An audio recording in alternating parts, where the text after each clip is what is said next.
In another video on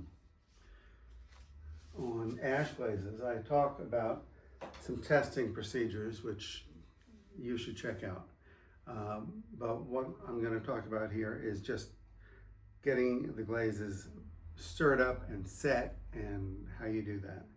So when I talk about setting a glaze, what I mean is that it needs to be the right thickness so that generally speaking, if I hold a pot in there for 2 seconds, I've got the right thickness of glaze on the pot. Now the only way to really know how thick the glaze is on the pot is after you dip it and it's dry, to take a needle tool and scrape through the glaze and actually see how thick it is. However, all these glazes are set differently because they need to be different thicknesses. So like this glaze here, I want it to be really thick on the pot. This glaze should be a medium thickness on the pot, and that should be thin. Now, this is a mixer which I use when I first mix my glazes. I could stir them now with my hand. They're already mixed up. This is a Jiffy mixer, and it's really great because it doesn't fling glaze out of the bucket. This blade here is a ES, and I have every blade Jiffy mixer makes hanging on my wall over there. So I can put it in the bucket and stir it up. But before I do, I'm going to show you what they look like right now. So this glaze, as you can see, is thick and pudding-like. And when I stir it, it's going to get thinner.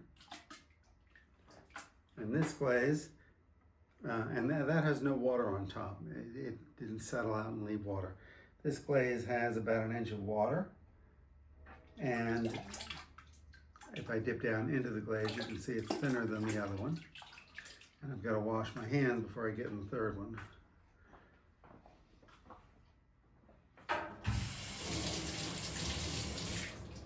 Okay, this glaze here has about 3 inches of water on it. And when I dip down, it appears to be about the same as the other one. But after it's stirred, it should be thinner. So I'm going to clean my hand off and stir these up.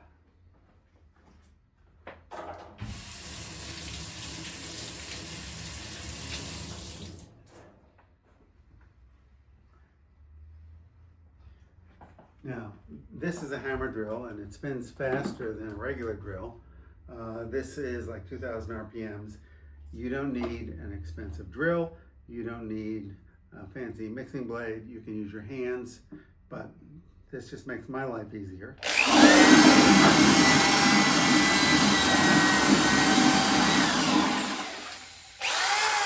So that's good, and I don't need to, I'm going to rinse this off. And throw the next one.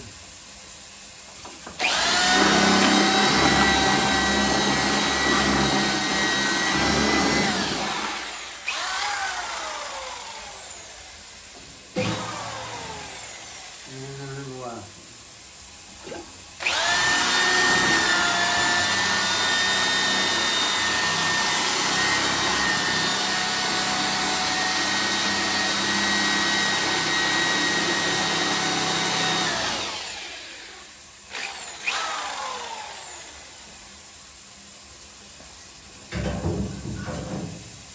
Okay, well I can tell just from stirring that that glaze is thicker than it should be. Anyway, let's check this one out. So this was the thickest of all, and you can see on the back of my knuckles when I pull my hand out, it is draining off pretty quick. I'm getting some webbing between my fingers at first. What I look at is the wrinkles of my knuckles and how much of that is showing up. Here's the next glaze. And these are no longer, pudding-like. So this one is thinner. I can just, when I push my hand through it, I can feel that it's thinner. I can see when it's on my hands that it's thinner. And this last one This last one is supposed to be significantly thinner than both of these, and I could tell when I mixed it, it's not. It's quite thick. So I need to add water to that. How do I know I need to add water to this? Well, I've been using this glaze for 30 years, and I just know. You know, when you get a new glaze, you don't know. You have to figure it out.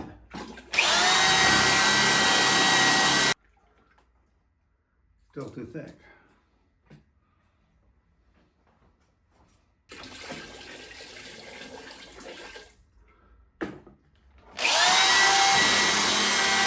But it's still too thick.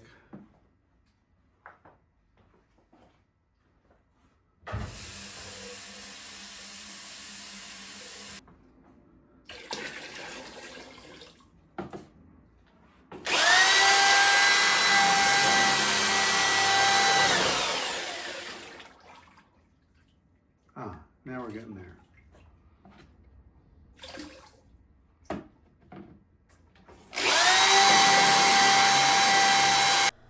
That's how I set glazes by feel.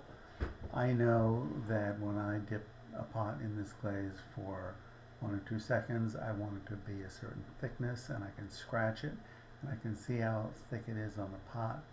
I know what I'm looking for, and over time I've learned what this glaze should feel like on my hand and how it should look on the back of my knuckles.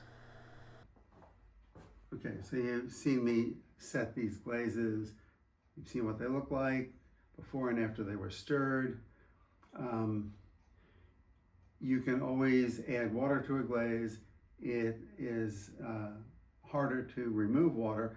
This one did not have any water on top at all, so I couldn't pull any water off that. But on some of these, like this glaze here, there's probably 1 inch of water on the top. And if I wanted to remove water, I would take a container and just put it in and let the clean water flow over the top. And although that looks kind of murky, it's mostly just water. There's very little glaze material in it. That was not a real great example because it was so dark. I should have used a lighter color glaze. Now I'm going to do another video explaining how to set glazes using specific gravity.